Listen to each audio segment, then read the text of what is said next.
Hey Luna, do you know how to read this sign? No. I think it has to do with magic? Or hats? I like your hat. Maybe the hats are magic? Let's see. Alakazing, turn Artie into a king! It worked. It is I, Millicent, the Magnificent, and today I will be cutting this hot dog in half and putting it back together right before your very eyes. This regular envelope, which I have cut the edges off of, serves as a shield for your tender eyes as I sever the hot dog and put it back together. Now, the scissors.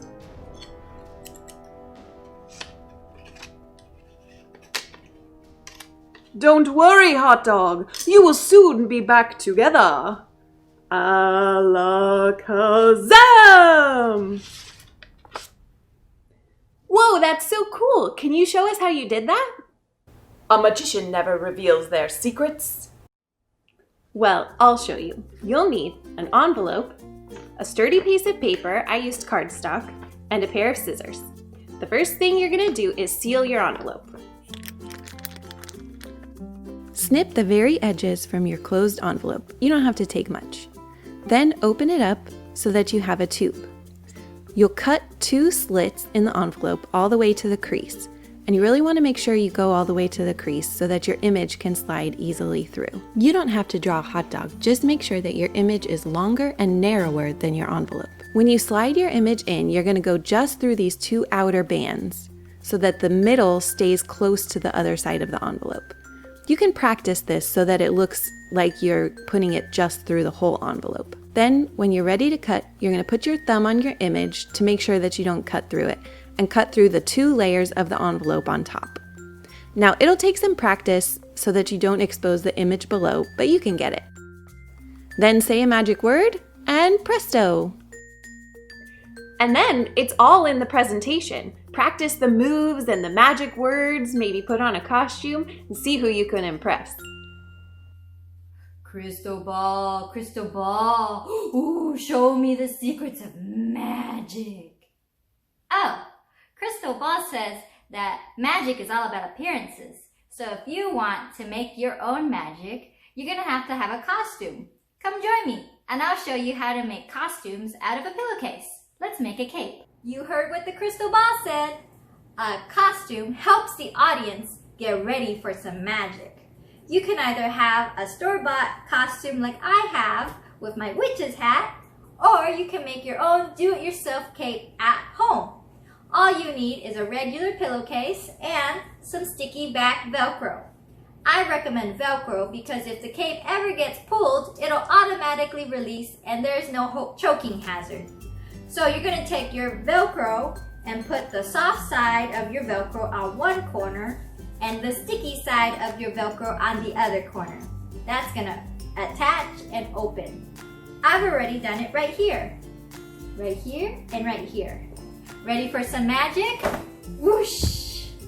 And there we go. We're just going to attach it right there, get my hair out of the way, and I feel very magical. I wanna try Tres Dos Uno. Switch us with Bigwig and Juno. Whoa, hey, how did I get here?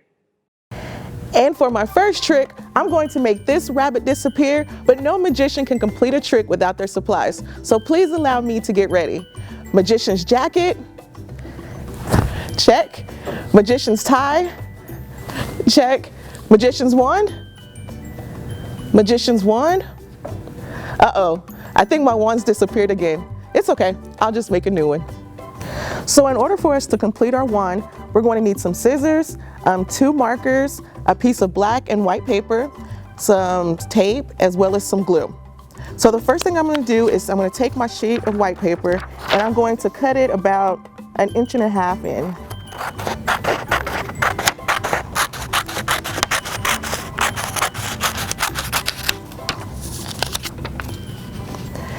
The next thing I'm going to do is place it horizontally on my black sheet of paper, and then I'm going to grab my markers and place it on top.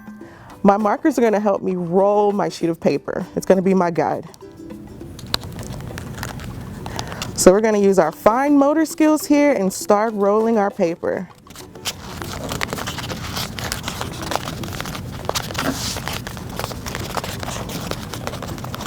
And you can already see our magician's wand coming together.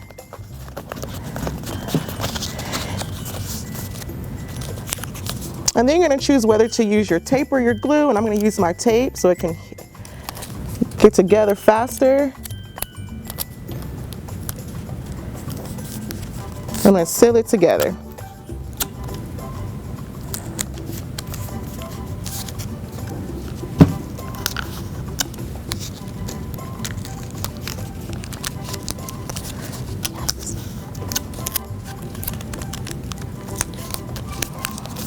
And I'm going to pull my markers out, and that's it. We have our magician's wand ready to go. Let's try this again. And for my next trick, I'm going to make this rabbit disappear. Bitty, bitty, bum, bum. Uh-oh. Oh well, good enough for me. Have you wanted to do a magic trick to impress your friends? Well, I have an easy one using materials from around your house that you can do. I have some water and a magic cup. I'm gonna freeze this water instantly as soon as I pour it into the cup. Are you ready? Here we go. Now I'm gonna say the magic words. Magic words, magic words, let it go! Ready for the ice cube? Ta-da! Now, let me show you how I did this trick. To create this magic trick, you'll need these items. You'll need a pair of scissors, a disposable cup, some kind of marking instrument such as a marker or Sharpie, and a kitchen sponge. The first thing that I'm gonna do is I'm gonna turn my cup right side up and put it onto the kitchen sponge, because remember, this part of the cup is bigger than the bottom part of the cup. So we wanna make sure that we're getting the bottom part of the cup where the sponge will rest. And I'm gonna take my Sharpie and I'm just gonna draw a line all the way around, marking off the bottom size of the cup. Now that I've made my mark, I can take my scissors and I'm just gonna cut my kitchen sponge around those lines. Okay, I've cut my sponge. It's okay if it's not perfect. Remember, we want a snug fit when you put it inside the cup, so it's okay to leave a little extra around the edges. So now what I'm gonna do is I'm gonna go ahead and place this into the bottom of my cup, making sure it stays nice and snug in there, so that way when I turn the cup over, it doesn't fall out. Now that you see how to put the trick together, let's go ahead and get the trick set up and ready for a new audience. To get your trick set up, you'll need an ice cube and your cup. Go ahead and put the ice cube into the cup on top of the sponge. Just remember, don't let anyone see into the cup, otherwise they'll see the sponge or the ice cube already there. Now that you have your cup all set up and ready to go, you'll need a little bit of water. Perform the trick as normal and impress your friends. Remember that the sponge is the most important part to this trick because it soaks up all the water and doesn't let it come back out of the cup. Perform this magic trick for your friends and watch their faces in amazement. According to Merriam-Webster's dictionary, prestidigitation means sleight of hand. It is a combination of the French word preste, from the Italian presto, meaning quick or nimble, and the Latin word digitus, meaning finger. Magicians who rely on quick fingers can also be called prestidigitators. Hey, kitty. Hi, Tugger. Do you want to see a magic trick? Okay, I'm going to turn this dime into 25 cents. Here we go. Ooh. What do you think? I don't think he liked my trick. I love watching magic tricks. I remember going to the Main Street Arts Festival here in Fort Worth years ago, and there was a kid doing street magic. He was probably about 12 years old. He had a crowd gathered around and he asked me to pick a card, any card, and then he knew that I had the 9 of hearts. How do you think he did that? There are probably several ways he could have done it. Maybe he had practiced using some sleight of hand or planned something ahead of time to set up which card I was bound to pick. But when it comes down to it, I didn't care. In that moment, it was magic. And when I think back on it, I still like to get caught up in the astonishment of it all. Any good magician can create a moment like that. They make you see something happen that you didn't think was possible. Learning magic has traditionally been very secretive. if you wanted to become a member of a professional magician society, there were strict rules, and you had to promise to never reveal the secrets of magic to non-magicians. But now, lots of information is shared openly online, and anyone can buy a deck of cards or stage props with secret compartments, right? So what skills do you really need to perform magic? Skill number 1, dexterity.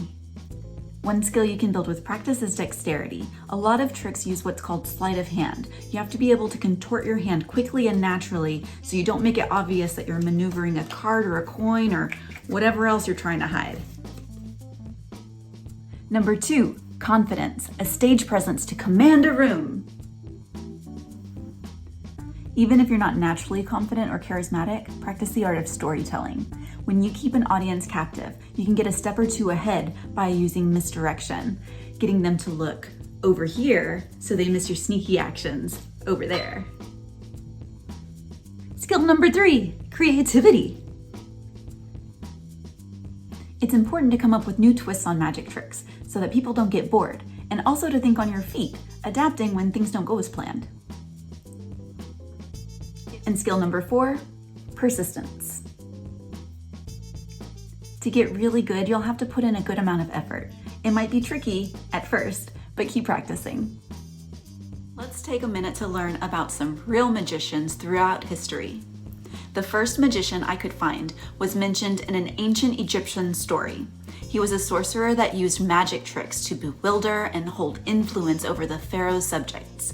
Back in this time, magicians and sorcerers would use basic principles of physics and mechanics to appear as magic, like maybe using a sound chamber to trick someone into thinking that a statue was talking. There were many references to magic in ancient Greek myths. I wonder if those stories were anything like the Percy Jackson stories from Rick Riordan. There were lots of groups of magicians who would perform the cups and balls tricks in ancient Rome. You've probably seen this trick because it's one of the litmus tests of a magician's skills even now. A typical routine makes it seem like the balls vanish and reappear by incorporating all those skills we talked about before.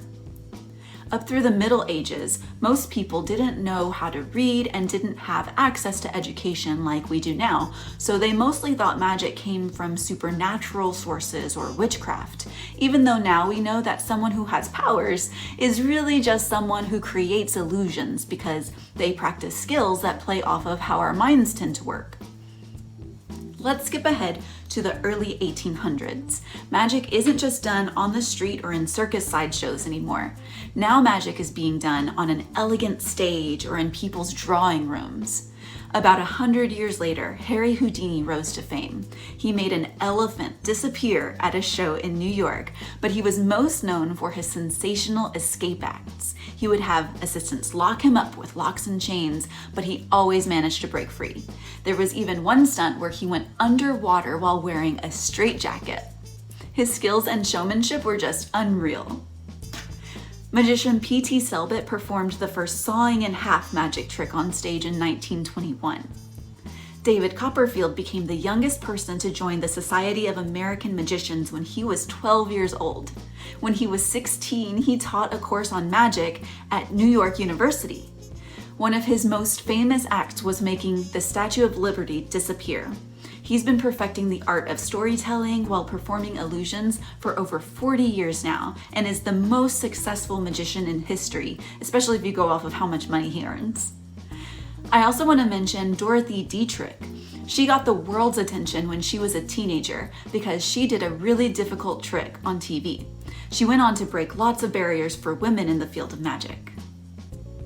Now more magicians than ever perform on TV and online. This makes it easier for them to get exposure, and many of them also share how the tricks are done. So if you've ever wanted to learn about magic, you don't have to look far. Just keep practicing your dexterity, confidence, creativity, and persistence. Pretty soon, you'll be bending and twisting reality to astonish people too. And I don't know about you, but I'd much rather live in a magical world full of imagination and wonder. What do you call a magic owl? Houdini! What, you don't think it's good? Prepare to be amazed. Now let's say the magical words, bitty bitty bum bum.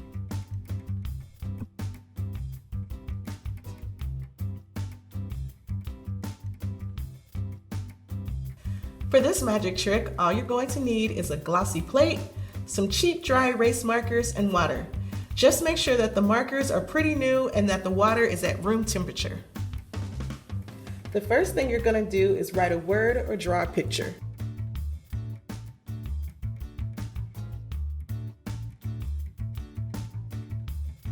Then you're going to slowly pour water onto your plate. I like to begin pouring water in the area of the drawing where the water can capture all parts of the picture equally.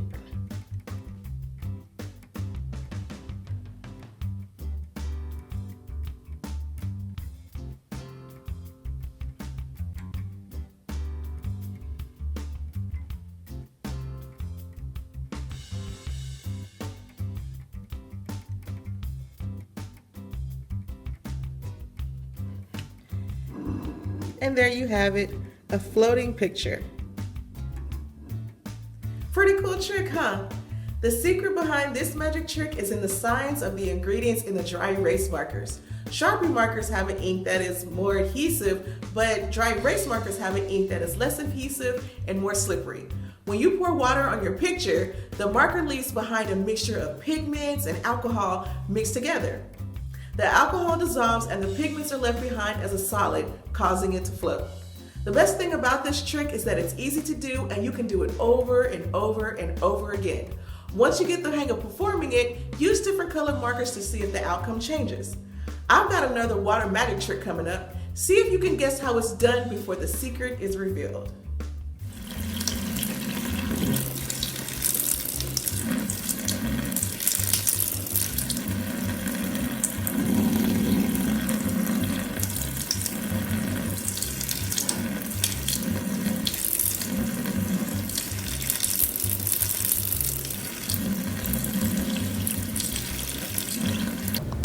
Do you want to amaze your friends with a cool magic trick? Well, check this one out. What you just witnessed is the magic of static electricity, also known as science. To create this trick, you're going to need a balloon, hair, and a stream of water. All you're going to do is rub the balloon on your lovely assistant's head and then hold your balloon next to the faucet. So what's the science? The balloon has a negative charge and the water has a positive and negative charge, which makes it neutral. The static electricity I built up by rubbing the balloon against my lovely model's head attracted the stream of the water like magic. And this same effect happens when you rub two magnets together. What kind of cool science-based magic tricks can you create? Cowboy, Hocus Pocus, sit. And sit. Good. Hocus Pocus, shake. Shake. Show me shake. Good, that's a shake. And Hocus Pocus, roll over. All the way. Good. Magic. Next up, I'm going to be doing a science experiment as a magic trick. Now, why am I doing a science experiment on a magic episode? It's because sometimes if you don't know the science behind something, it can feel like magic. To complete this experiment, magic trick, you're going to need a very sharp pencil, a resealable bag, and some water. Now let's go outside and perform this magic trick. Okay, now that we're outside, I have my water, I have my plastic bag, and I'm going to fill the plastic bag about halfway with the water. Now that I've put the water in, I'm going to close the top of the Ziploc bag, which is a lot harder to do when you're on camera. I'm going to take the pencil and I'm going to jam it through one side of the bag and then wedge it through the other side, and like magic, there's no water coming out. So you might be asking, how in the world does a pencil go into a bag full of water and not let any of the water out? It's because as you poke the pencil through the bag, the molecules of the plastic bag wrap around the pencil, blocking that water from coming back out. Now, if I was to pull the pencil back out, yeah, the water would go everywhere. So try this magic trick at home and see how many pencils you can put into your bag and impress all of your friends. When I say books about magic, most people immediately think of Harry Potter, about a boy who learns that he's a wizard. There's so much more to discover in this category. It can range from dragon doctors to brujas to folktales. All of these are magical stories that transport us to a new realm of possibilities. Dragons and Marshmallows by Asia Citro. In the first book of the Zoe and Sassafras series, Zoe discovers a glowing photo and learns an amazing secret. Injured magical animals come to their backyard barn for help.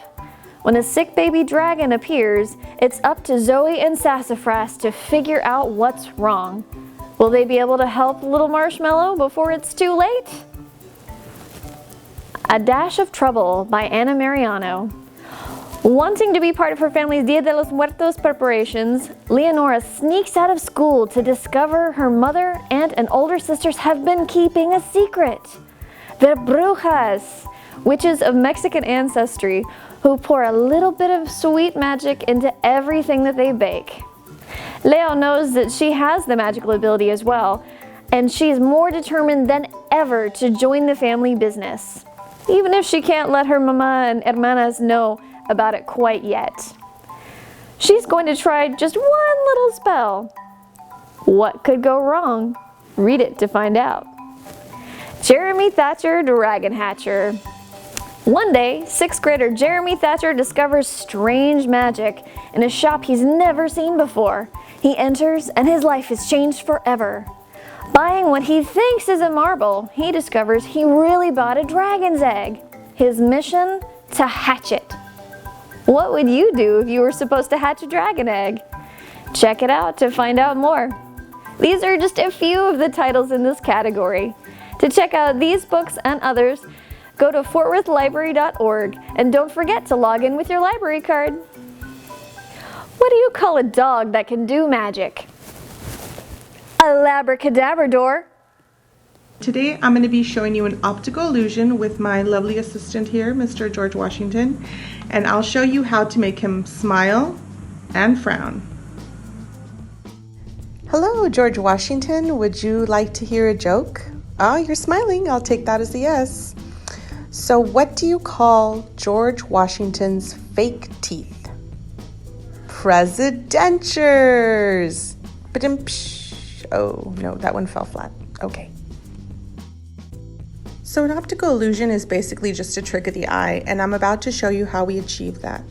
So we're going to take our dollar bill and we're going to fold it right down the middle. You want to get it right across the slips. We're going to fold that in half, fold that crease in good, and we're going to make sure that we see the D from dollar on one side and the O on the other. And then at the top we want to see the T from state and the A right on the other side. So we're going to fold between those.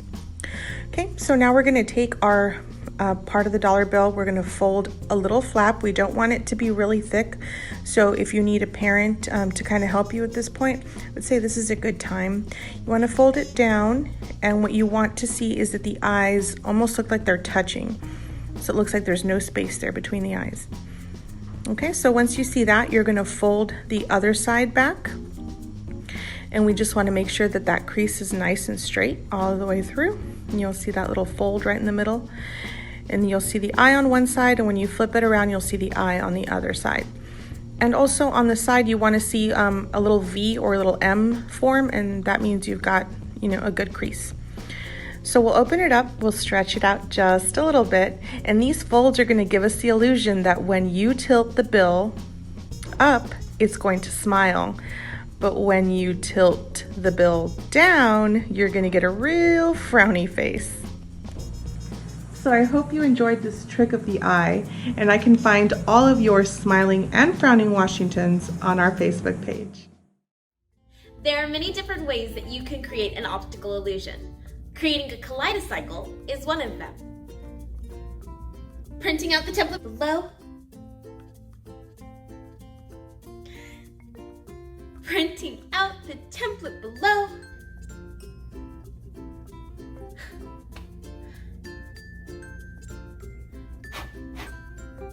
One more time. Printing out the template below. Finally, we'll create one together. Once you've printed out your Kaleidoscycle template, you'll notice that you have 2 blank ones with one that already has a design on it. The 2 blank ones are there for you to either practice or even create your own Kaleidoscycle. Next, we're going to cut them out, or if you have magic, use it. Once you've cut out your templates, I'm going to show you how to create the Kaleidoscycle using the pattern template. From here, we're actually going to follow along the lines and fold across them using something flat like a ruler or even the tip of your nail. So I have lines coming from vertical down from top to bottom, horizontal coming this way, as well as horizontal coming that way. You want to make sure that you really pay attention to those creases because they're going to be super important. So we're going to do our creases vertically. Once we've done our vertical creases, we're going to go horizontal down this way. And then the other way. Once you've finished creating all your creases, it should look something like this, where it kind of bends into a cylinder.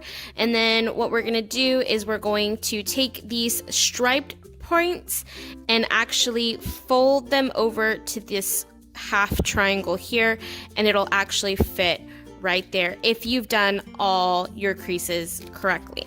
Okay, so now what we're going to do is we're actually going to take some glue and we're going to put them on these little half triangles here and then glue them together. Once you finish gluing everything down, it should look a little like this. Depending on the type of glue you used may mean that you need to let it sit and dry for a little bit. We have this open tab here as well as this tab sticking out here. We're going to take some glue and actually put it to both sides and then gently fold it in and place that tab into that open end here. And then just like magic, you have your very own Kaleidoscycle. Many times when filming a film or TV show, they'll use the technology of a green screen to add characters that may not actually be there, or put our actors into a set that doesn't exist. However, today I'm going to show you a simple camera and editing trick that'll make it look like you have an identical twin. What are you doing here?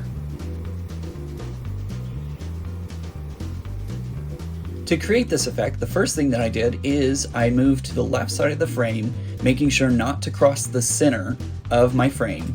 Then I changed costumes, moved over to the right side of the frame, and recorded another video in front of the same background.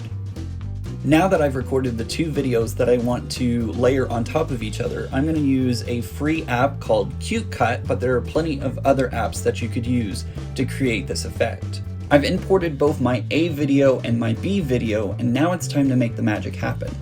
Now that I have my two videos stacked on top of each other, where they're layered one on top of the other, I'm going to edit my B video since it's on top, and I'm going to crop it so that way I can see the A layer underneath.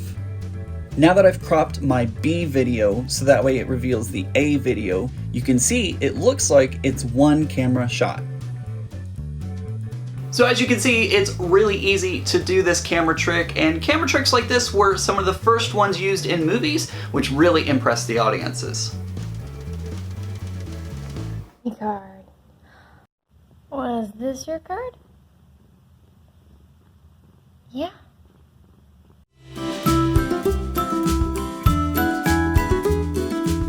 Thank you so much for watching our virtual program about magic. If you're like me, you're super excited to learn more. Well, the FortWorthLibrary.org website is here for you. All you gotta do is click on the digital tab. And here we have our great Overdrive website where you can check out ebooks, audiobooks, and yes, even videos. All you have to do is use your library card and click and search for magic.